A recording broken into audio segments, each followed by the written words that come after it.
You're listening to Black Like Me with Dr. Alex G., a podcast that invites you to experience the world through the perspective of one black man, one conversation, one story, or even one rant at a time. Here's Dr. G.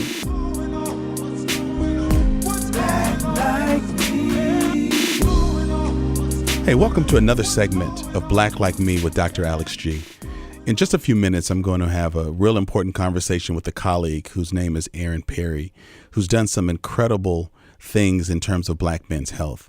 But before I introduce my special guest, I just want to say something on behalf of black men and to black men. So often we struggle with the fact that society strives to define us through music and through movies, through other media streams. People are trying to explain our swag, our strength, our shortcomings, where we failed our families, why we're great athletes. They study our twitch muscles, reproductive organs. We seem to be this great area of interest, and everyone's trying to explain who we are and what we do. And we can't always control that. But men, what we can control is how we take care of our health. And we feel the stress of having these false images, these false pressures, these false perceptions. But we've got to, in the midst of all of the stress of what it means to be black and male and strong and responsible in this country, we've got to take care of ourselves. I know I grew up being raised by a single mom. My mother was divorced from my father. They separated when I was at a very early age. But I realize now as a 54, almost 55-year-old man, I look back and I realize I made decisions to be protective of my mother. I made decisions to be a real good big brother to my sister. I made decisions to never let my mom be embarrassed or stressed out because I was having babies, I was in jail, I was dropping out of school. I don't think many people realize that as black men who grew up in those kinds of homes, we took on a father figuring role. We were surrogate fathers.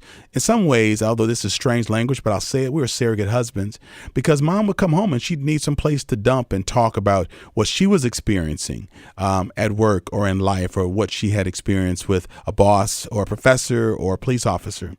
And so a lot of us as black men, we grew up with that kind of stress. My work takes me to a lot of larger cities in this country, and I drive through places like Chicago, the Bronx, Brooklyn, Queens, Harlem. I look at these housing tenements that still exist, and just I was just with some peers last week, and we were at a stoplight right next to a huge housing project in Brooklyn, and a couple of brothers just looked at it and sighed deeply and just said, "Man, I know what that pressure is like. I remember what that feels like, the sense of hopelessness." And for a moment, they went right back to that place. Now, we had our issues and we lived in subsidized housing, but we never lived in the projects.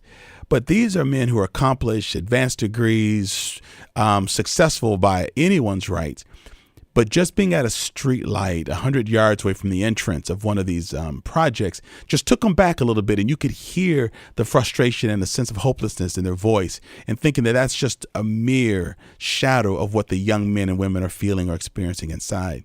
And so I just think because we've been so objectified in media, I don't know that people really understand that we carry stress too, that we worry also, that we're concerned about what's happening with young boys. We're concerned with what's happening with black women. We're concerned with what's happening or not happening with white allies. So, man, we just carry a lot of stress, and so we don't take care of ourselves. And so we'll go to that barbershop, we'll get faded up, we'll get lined up, we'll get shaved.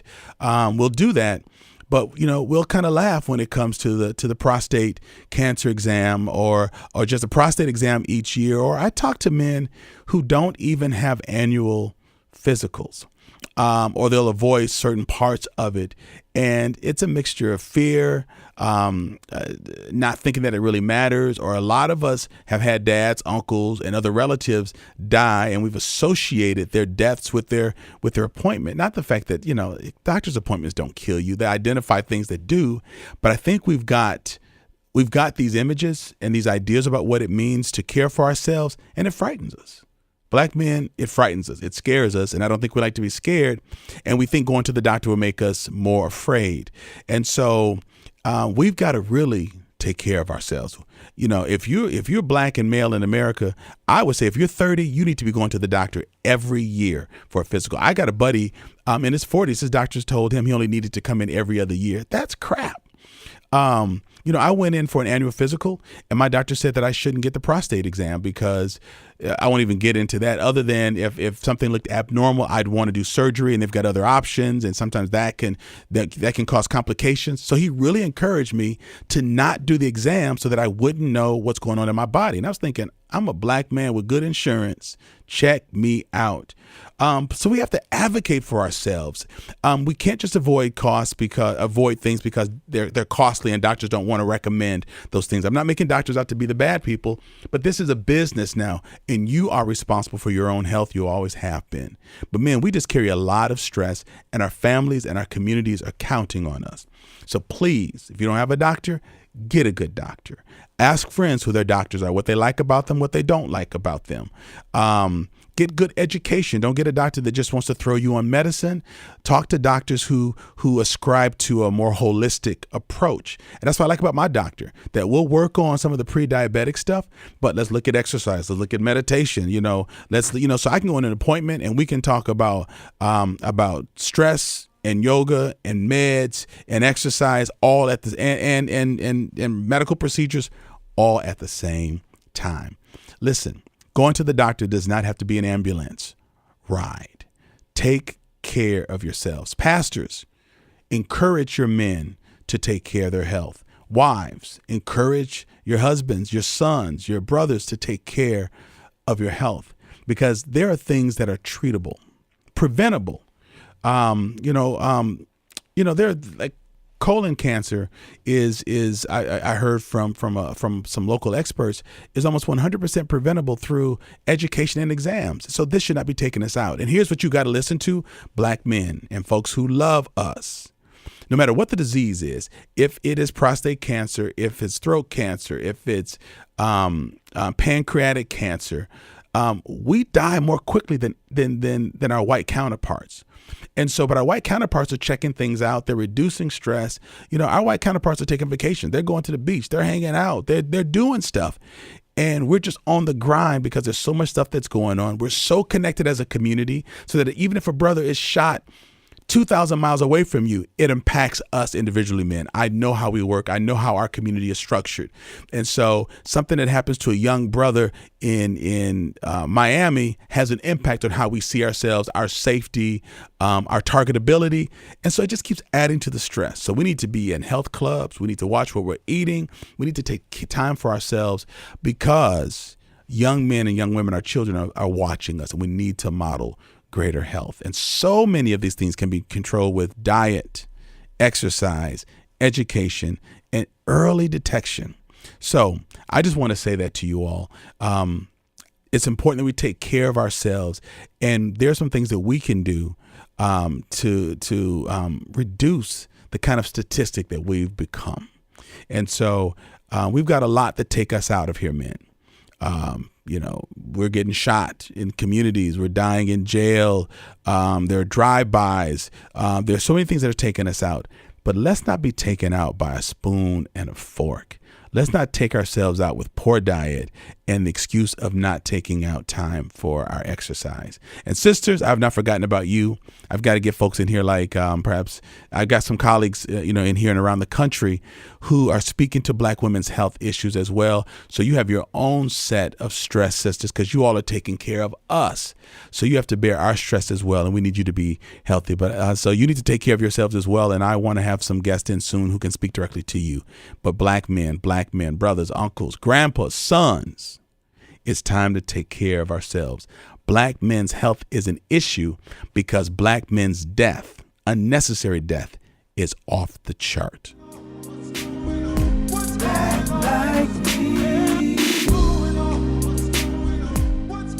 I've got a very special guest in the studio today, and he really is becoming a hero here in my hometown of Madison, Wisconsin, because of the stance that he's taking on really ensuring that black men take care of themselves, ourselves, early on and not waiting until things become so bad. And so I just appreciate Aaron Perry. I'm going to brag on him just a little bit. He's got an initiative here in Madison where he's created a health depot for men at a local barbershop. It's my barbershop. Actually, I walked in one day and saw that he had a studio there where they were taking blood pressure. Before I got my haircut, they said, "Hey, sir, do you want to get your blood pressure checked?" And I went in and just said, "Aaron, what do you have going on here?" He was just named by Time Magazine as one of the 50 most influential people in healthcare. Thinking outside the hospital is what he's known for.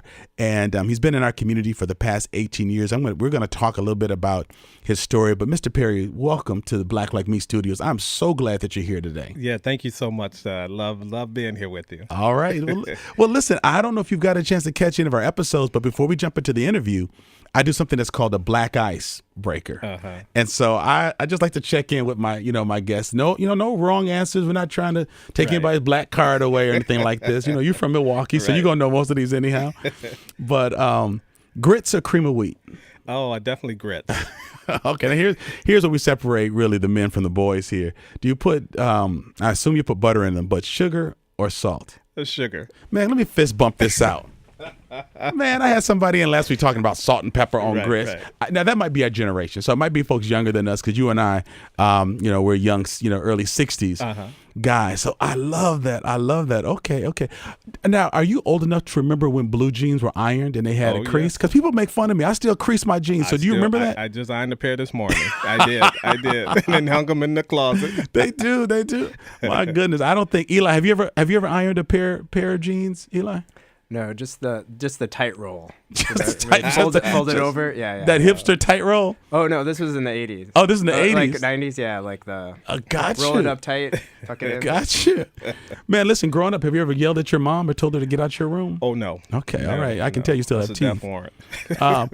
Now, let me ask you, did you ever have a Jerry curl or an S curl growing up? Yes, I had the Jerry curl. You had the Jerry curl? Yes. My mom wouldn't let me have the Jerry curl because she said it would mess up the texture of my hair. Well, she did you a favor because I'm bald today because of them Jerry curls that I was getting back in the day. Yeah. Remember the yellow and orange, or yellow and red? What was that? The Jerry curl? The spray activator. It was called an activator. Yes, absolutely. Oh man. All right. Listen, let me are you old enough to remember when Soul Train used to come on Saturdays? Yes, did you used to dance to the television? Yes, I did. Man. Cornelius. Man, that's the soul.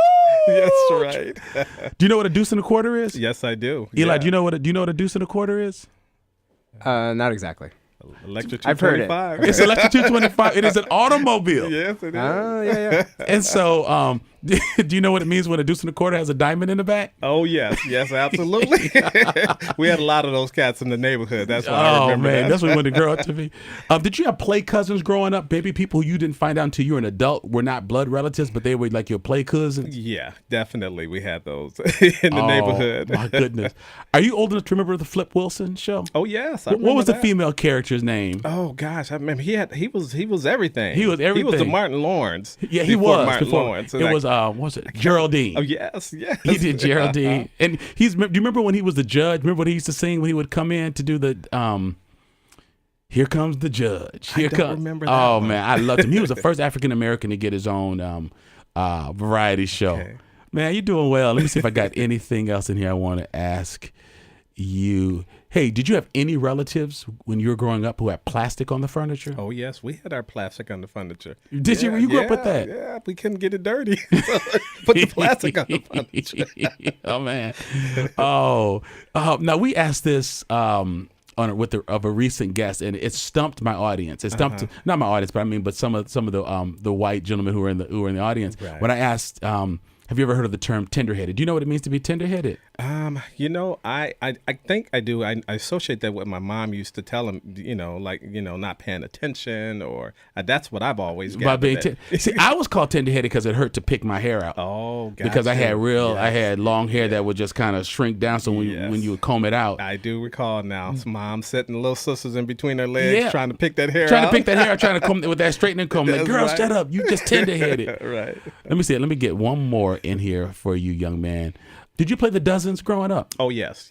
And what's the dozens? Playing the dozens, just playing one person against the other. You know, that's kind of what I equated that. Yeah, like with jokes, like pitting them against with jokes. Yes, uh-huh. So it wouldn't be Absolutely. like, you know, that was before people used to have dance offs, like in break dancing. Right. You get your best jokesters in. Some of them could send you home crying. This is true. They could talk this about is your true. mama, your grandmama. They would pull out everything. But you know, that was a time when we could play the dozens and we would shake hands and walk away. It didn't Right. always lead to something. Exactly. That was sort of like a little battling. Right. So man, I appreciate that, Mr. Perry. I love asking folks that because I think what's so interesting is, you know, I grew up in Madison, you grew up in Milwaukee. I'll have guests who are from the East Coast, West Coast, and as African American people, we have some of the same language and experiences, Right. and it's just amazing because we're not all from the same places. Like a lot of people in Florida and Georgia went up north, like along the eastern seaboard. Folks in Mississippi came up to St. Louis and Chicago. Right. But we've got this language and these stories, or the way we cook, or something like that. And I just think that's just important to realize how connected we have been, even when we've not been in the I same agree with you. place. Definitely. So listen, I sort of alluded to this earlier. One, I want to just congratulate you on a few things. The Time magazine recognition is huge, man. This is Time frickin' magazine, and they picked 50 people across the country, man. That must have been exciting for you to find out that you had that recognition. Your picture's in the Time magazine. It's online, and it's just, man, I'm just proud of you. Yeah, thank you. You know, I tell people that when you when you stay true to your vision, and you don't cut corners, this is what God does for you. Man, it's great. It's great. So listen, it's your season. Earlier this year, the Wisconsin Partnership Program, the WPP, granted your movement a $300,000 grant to focus on Black men's health. That's man, that is amazing. Yes, now very. we know it's a pittance compared to what we spend in the emergency room, but the fact that they would have the foresight to fund you in that manner, to do educational programming, and to not make you have a clinic where you're doing outpatient minor surgery out of the barbershop. I love that they have valued the importance of education. Man, that's another groundbreaking thing. So congratulations. Yeah, thank you on that too. So now you fit, you healthy, you've run a marathon. Do you do a marathon every year? I do. Well, I haven't done one in the last couple of years. But you've done a marathon. I do lots of triathlons. That's my That's thing. right. You're a triathlete. Yeah. So just tell me just a little bit about what made you what caused your interest in Black men's health. Did you have a health crisis of your own? Just tell me a little bit about what happened. Yeah, so at age 29, I was diagnosed with diabetes. And at the time, they told me that I was type 2 because I was too old to be type 1. And again, because type 1 develops in your childhood, right? Well, that's what they used to think, But now, so what happened is I was on this type 2 regimen, and about a year and a half, 2 years into my diagnosis, I just wasn't getting better. And when I went back to my doctor, I had started just doing a lot of research myself, and I started reading up on, they're supposed to check your feet when you go in for your appointments. And so I go in there and I said, Doc, I just have a question. I said, you've never checked my feet in a year and a half. And I understand that that's one of the things that doctors are supposed to do with their diabetic patients. And he said, well, we have to have some other conversations because your diabetes is out of control. And I said, Doctor, I'm doing everything you asked of me. And at that time, he said, well, I should refer you to a diabetes doctor. And I remember looking at him and saying, you're not a diabetes doctor? Why have I been seeing you for the last year and a half? Yeah. And come to find out, when he was a physician that would go through the hospital, and when he found that patients didn't have a doctor, he would say, sign them up with me. Sure. And so about a year and a half into that relationship, I ended it. I became more proactive for my own health. I like that you're doing your own research, because when people have a white smock, we growing up as Black men, we're taught to respect teachers, preachers, police officers, and doctors. So the fact that you're doing your own research is pretty amazing. Yeah. And so literally being diagnosed, and so I'm living now with this diabetes, thinking that I'm type 2. And so at that time, I relocated from Iowa back to Wisconsin. Okay. And ended up getting with an endocrinologist, and I tell you, that's when everything changed for me. So we, do the lab work, and it comes back that, you're not type 2. You're actually type 1.5. So too high to be. I've never heard of that before. Yeah, a lot of people I'm sorry, don't. Q1. So 1.5 is what? Yeah, so it's too high to be, type 1, too low to be type 2. So you're right in the middle. And so what we decided is that I would be on a type 1 regimen. And so I started taking, obviously insulin, 3 injections, with meals every day. And, the strange thing happened. I got better. I started getting better control of my health. And so from about age 32 to about 42, you have those great years where you're in really good control of your diabetes. Mm-hmm. And then you have those years where you just get away from your control. But at the age of 42, I went into, a doctor's appointment. And at that time, my doctor said, Aaron, some of the symptoms that you're describing are complications from poor diabetes control.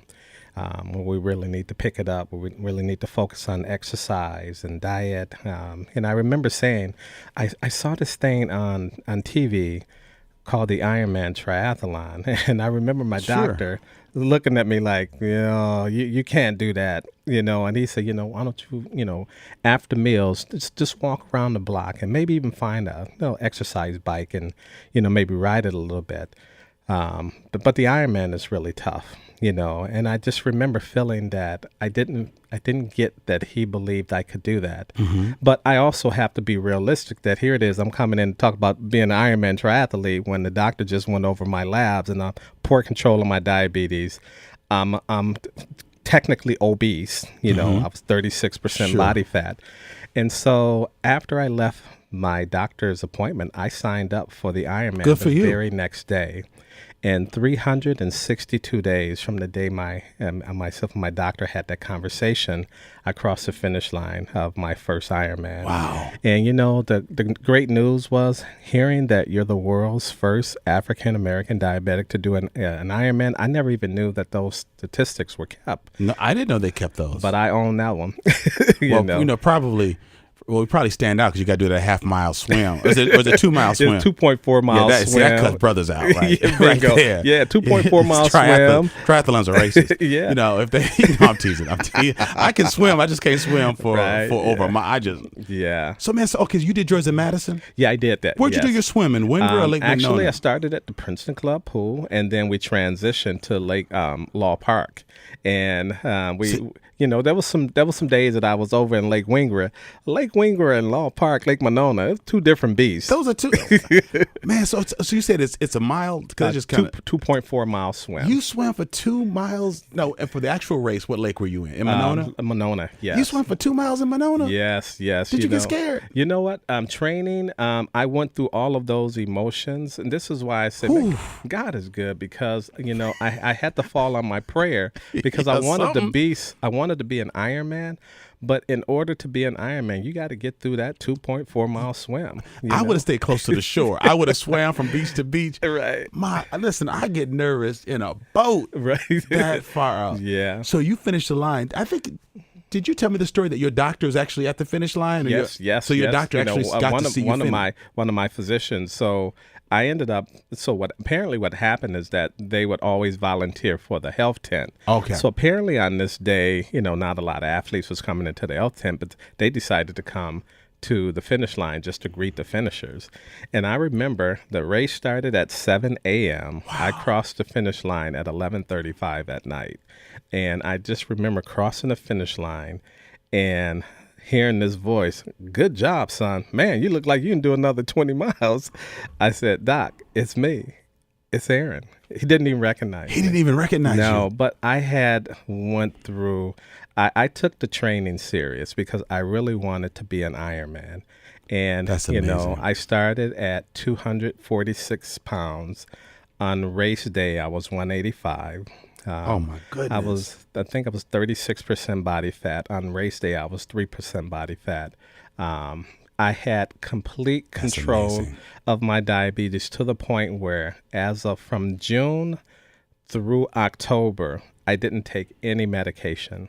I had literally fine-tuned my body to the point where I didn't take any diabetes medication. That's amazing. And that's all God's doing, Man. But I wanted to be an Ironman, and I knew that this was something that you can't cut corners with this. You got to be You got to stay true to the training. Right. Because, so often, like I can remember growing up, and people didn't refer to diabetes as diabetes. They called it sugar. They called it, and they personalized it like my sugar. And they would say, yeah, like my sugar acting up, while they're still throwing down grape Kool-Aid or right. Royal Crown, colas.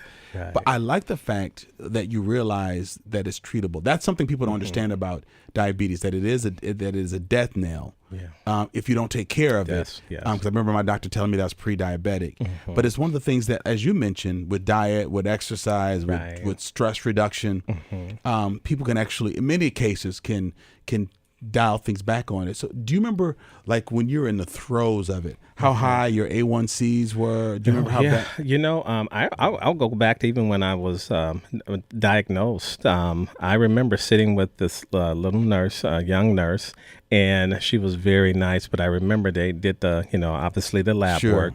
And she came back. I was at an urgent care in Iowa. She came back. She said, "I'm sorry, Mr. Perry, you have to go across the street and check yourself into the ER." And I said, "Why?" She said, your blood sugars are registering off of our scale, and our scale goes to 500. I said, "I'm sorry, I don't know what any of that means." She said, "I'm sorry, you're diabetic."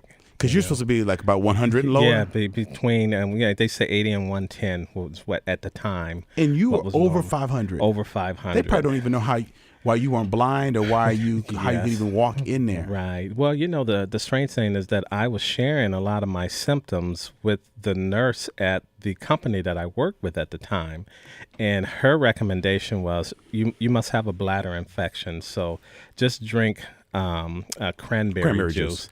And I was pounding the cranberry juice, which is nothing but sugar, complicating it even worse. But I go across the street, check into the ER, and that's when my life changed. Wow. They say obviously you're going to have to do this from this point on, and so I owned it. I took it in head on. And what I like I appreciate that you did that, but you didn't just take it on, you took it on for other men. Yes. So just talk to me a little bit about, like, at JP Hair Design. Yes. So that's it's one of the most popular, if not the most popular barbershop. You see everybody in the moment. It's by appointment only. So I love that. I can get in. Last week I got in at like 6 a.m. because I had a flight. I can go and get cut up, still catch a flight. But like your office is right in front of my chair. So when I sit in my chair, I can tell if it's a day that you're in or not. Right. What made you think about a barbershop? Yeah. So as your location from where your education center is. Well, what happened is this all really started when I used to get my hair cut at the barbershop. Of course, this is when I had hair. Sure. That Jerry curl destroyed that. Jerry curl. Folks, listen to your parents. Don't do the Jerry curl that's S-wave. Just do some braids. That's right. Yeah. So I am sitting in the barber's chair. I would listen to these men coming in, and they were all talking about having gout and feeling faint. Yes. They're talking about their health challenges. And I remember it was so many talking about it, but they would get their hair cut and then they would walk out the door. And so I started doing my own research on health disparities and trying to understand why it is that Black men seem to die much earlier than any others. And one of the things from a number of things. Yes. And one of the things that I kept hearing is, well, we can't get Black men to talk about their health. And I'm like, oh, that's not true. Y'all must not be in the right place. Right. Because they are talking about it at the barbershop. Right. And so I ended up serving on 2 committees, UW Health Diabetic Patient Advisory Committee, and then UW Health Patient Family Centered Care Committee. Sure. And the reason that I served on those committees, I needed to know, how are we viewed from the inside? And serving on those committees, I realized that people are very well-intentioned, just didn't have a clue on how to connect with us. And so that's really started my concept of bringing the medical community to the barbershop. And the thought is, well, if Black men are not going to go to the doctor, let's bring the doctor to a place where we know they go and we know they trust and we know they respect and they can be themselves. And so it made sense to bring it to the barbershop. I remember when I first saw your shingle up and the new office that was there, because JP, Jeff Patterson, had to buy or rent, or you all had to get the space next door to them because that was not space that they already had. Right. So they basically knocked a part of a wall out to open it up. When I first walked in, I just thought, what? And I thought, that's brilliant. Yeah. Thank you. Because no matter who we are, we got folks that, are about as high as you can go in government and police officers, professors, and then Mookie and them. Right. And everything in between. We all sit up there in the barbershop. Right. And so having that space there has been brilliant. What has surprised you the most about having that space? Has there been conversations with men in there, or men coming in and saying, I don't go to the ER, I don't go to the doctor's office? What has surprised and what has pleased you the most about what that space? Actually jumps out very clearly is the disconnect that these men are just some dug in. And I don't know if it's just passed down from generation to generation, but we have a lot of men that are just dead set on not going to the doctor. The trust, the mistrust, it's deep. And so I knew that was some men really believe that if you go to the doctor, it'll kill you. I mean, it's not just like I'm afraid of shots. People, like my daddy was completely fine. My uncle's completely fine. He went to the doctor. They told him he had something, and he died in 3 months. People really believe that a doctor's appointment makes you die. Yeah. And that's, so doing our surveys, that's when we really realized that this is a real issue. And if we keep trying to push these men to the doctor, are we fighting? Are we, as Obama said, are we pushing a very heavy rock uphill? Right. And that's when I realized we have to change our strategy. Not that we don't want our men to go to the doctor, but we got to get the doctor to come to them in a place where they're comfortable, they respect, and it doesn't fit into that 7:30 to 4:30 Monday through Friday. It just doesn't work for some men. I think it's brilliant. I'll tell you something else I like about that. I've gone in to some of your staff have asked me to, convince me to come in and get my blood pressure checked. But I love that they keep data. Like they don't ask me my name or things like that, but what's your age? And so you're going about this very scientifically. Yeah. So it's not just opening the door and if we get a blood pressure today, that's cool. Right. But I like the fact that your staff is professional. They got the white coats on. They're collecting data. So you're able to quantify who and how the folks that you're seeing. Yeah, but we partner with the Edgewood College nursing program, so we get at least 7 nursing interns, and they do a 16-week. Yeah, and they do a 16-week internship with us, and now we have the UW med students, first and second year med students on board, and they actually are now doing hours in our men's center. So every Thursday and Friday we have med students there, and I tell you, I love it because what we're getting from them is an expertise that I can't bring to the table. Exactly. But what they're getting from us is we're helping to build cultural competency. See, that's so brilliant. When we get off the air, I got an idea that I want to process with you that's comparable to that, but I want to see because we're working with WPP as well to reduce the stress and the toxicity in communities like Madison that exacerbates the health issues of black men and black women, because we know we have a great disparity. We have huge health disparities because the stress is not only causing the disparities in educational or economic realms, but just in terms of mental health and everyday stress. And we all know that feeds every disease. So we got to collaborate. I know you and I have been saying this. We got to really collaborate. I just want to say, Mr. Perry, I appreciate the fact that you faced your own illness, that you did your own research, that you pressed your doctor, because these are things we don't do. Yes. Again, like even with my situation, I've had friends who've researched the use of cinnamon. In tea and in coffee and in oatmeal, because you can't put cinnamon in grits. And oatmeal, that's just gross. But there are things we got to research. So again, what you're modeling is black folks, black men, take care of your own health, take control of that. You turned it into a goal you set for yourself, that I want to be a triathlete. Yes. And you did that even when people said, no, just go walk around, just saunter a little bit. This takes me back to a story you talked to me about one time, that when you were a kid, your mom taught you that you were important. So you would write your name Aaron Perry, period. Even when teachers would spank you. That's back in the day, when teachers could spank you back in the 60s. Period, because you want to accentuate the fact that you were important. And I think I feel your mother must have instilled something in you that taught you to speak up. I mean, would you agree that that's Yes, what she was instilling in you? absolutely. And I look back at that moment. People say, when was the turning point for you? I have to go back to the early days in kindergarten when my mom when I would come home and she would always say, baby, you are important. And so I started writing Aaron Perry, period. You know, because my name is Alexander G. Jr. I put a period behind my name anyway.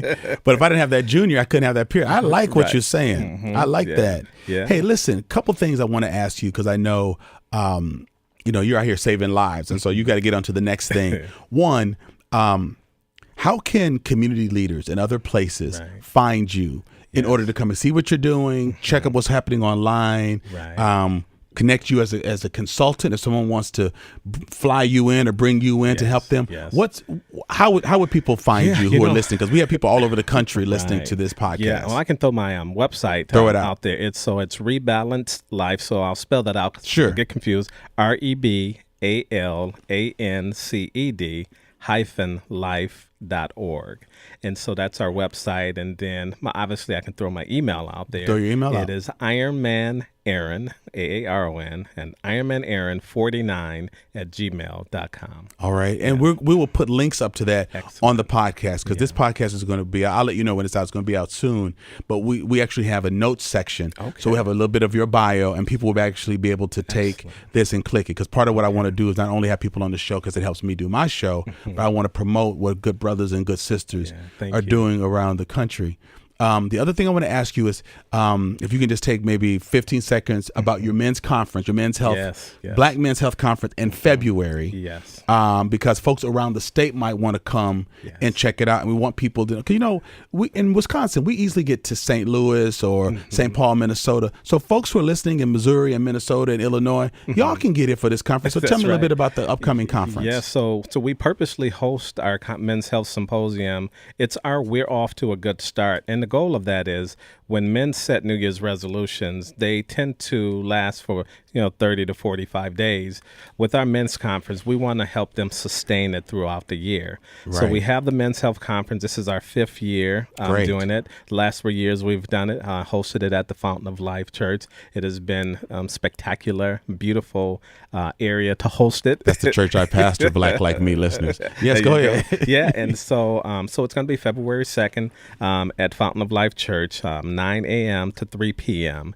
And so men will be able to come in and we do movement activities.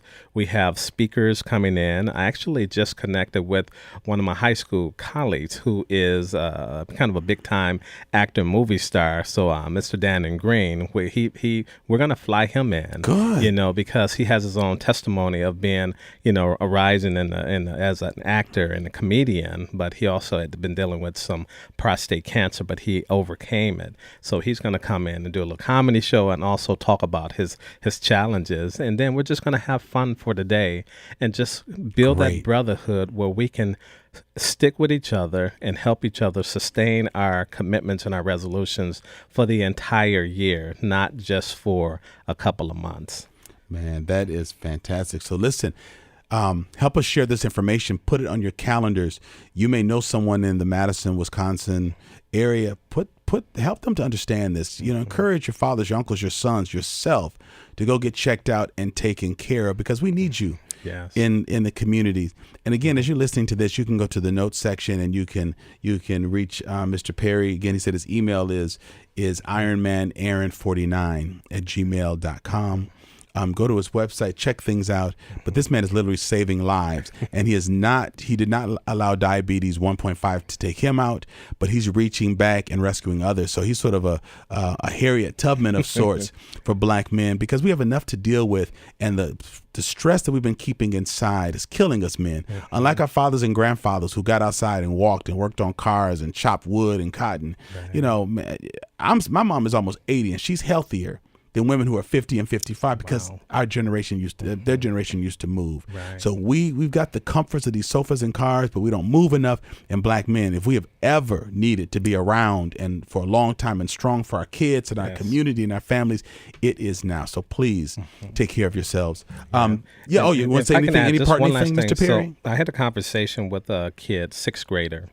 And we were talking about men's health and the disparities and health equity.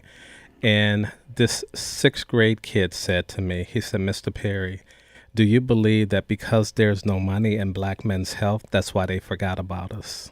And I'll never forget that. That is defining my work, to have a young 6th grader have that introspective, and so so that is the new defining of my work, that we have to get this right. We can't have this next generation thinking that the country has forgot about us.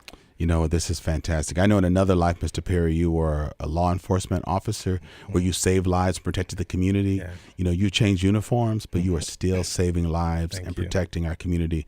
I appreciate you. I know I got to let you out of the Black Like Me studio so you can get on to the rest of your day. But thank you so much for being a very, very special guest. Thank you for what you're doing in the community. Thank you for being a strong black man and a strong role model. And I'm really proud to call you a friend and a colleague. Yeah, thank you. Likewise. All right. All right. Hey, thank you for tuning in to another great segment of Black Like Me. Continue to let your friends know, continue to download this, continue to share it, continue to subscribe, and continue just to repurpose it and let folks know that we're looking for more and more subscribers. Have a great day, and thank you again for being part of the Black Like Me family. Thank you for listening to today's podcast. You can find out more about Dr. Alex G's amazing work at www.alexg.com. Black Like Me is sponsored by the generosity of the Human Family Unity Foundation.